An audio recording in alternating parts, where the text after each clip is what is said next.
அவர் நான் தான் பேசியிருக்கேன் அப்படின்றத ஒத்துக்கிட்டு ஒரு அறிக்கையும், நீண்ட அறிக்கையும் வெளியிட்டிருக்காரு.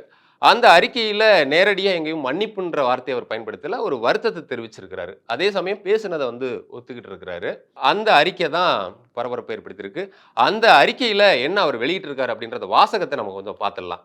அதாவது அதில என்ன சொல்றாரு அப்படின்னா, எனது தனிப்பட்ட உரையாடல் குறித்த காணொளி ஒன்று பொதுவெளியில் வெளியானது. ஜனநாயகத்தின் மீது எப்போது நம்பிக்கை கொண்டவன் நான். அதைத் தாண்டி எந்தவித தனிநபர் தாக்குதலையும், முரண்பாடுகளையும் எப்போதும் எனது பொது வாழ்வில் நான் கடைபிடித்தது கிடையாது. என்னுடன் பயணிப்பவர்களுக்கு அது நன்கு தெரியும். என்னுடைய அரசியல் பயணத்தில் எத்தனையோ விமர்சனங்கள், தனிப்பட்ட தாக்குதல்கள் எல்லாம் என் மீது முன்வைக்கப்படும் பொழுதும், எந்த இடத்திலும் யார் மீதும் தரம் தாழ்ந்த விமர்சனங்களை நான் வைத்தது கிடையாது. உண்மையும், நேர்மையும் கொண்ட ஒரு புதிய மக்கள் அரசியலை கட்டியெழுப்ப வேண்டும் என்ற ஆவலுடனே நான் இந்த அரசியல் களத்திற்கு வந்தேன். தனிமனித விமர்சனங்கள் ஜனநாயக அரசியலுக்கு அழகல்ல எனும் கொள்கையை உறுதியாக கொண்டுள்ளேன். அப்படி இருக்கையில் அந்த காணொளியில் வெளியான வார்த்தைகள் எனது இயல்பை மீறியது என்பதை நான் ஒப்புக்கொள்கிறேன். அப்படின்னு அத வந்து ஒத்துக்கிறாரு. அதற்காக உண்மையாகவும், நேர்மையாகவும் எனது வருத்தத்தை தெரிவித்துக் கொள்கிறேன்.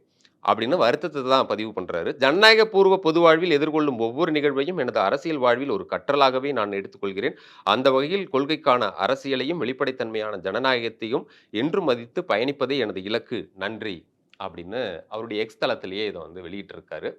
இந்த அறிக்கைக்கு பின்னாடி என்ன அப்படின்னா, உடனே விஜய் அவர்கள் ஃபோன் செய்து, இந்த மாரி பேசுறது சரி கிடையாது நீங்க. அப்படி பேசியிருந்தா எடப்பாடி அவர்கள்ட்டயே நீங்க வந்து மன்னிப்பு கேட்கணும். ஆ இது குறித்து நீங்க ஒரு விளக்கம் குடுக்கணும் அப்படி அவர் சொன்னதன் அடிப்படையில தான் இந்த அறிக்கை வெளியா இருக்கு அப்படி சொல்றாங்க.